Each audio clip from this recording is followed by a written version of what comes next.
ఒక చిన్న మాట జీవితంలో ఏ నిర్ణయమైనా సరే మనకు మనముగా తీసుకోవాలి.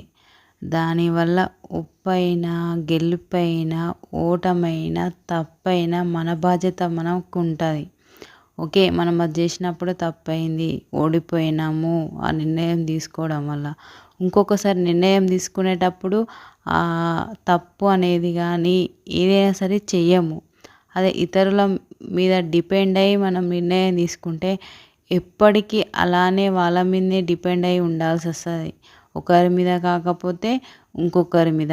అదే మనం ఓన్‌గా నిర్ణయాలు తీసుకున్నామనుకోండి, అప్పుడు ఒకసారి తప్పైనా, ఒకసారి ఓటమి ఎదురైనా గానీ ఇంకొకసారి ఏ తప్పు చేయకుండా, ఓటమి ఎదురు గాకుండా నిర్ణయాలు తీసుకుంటాము.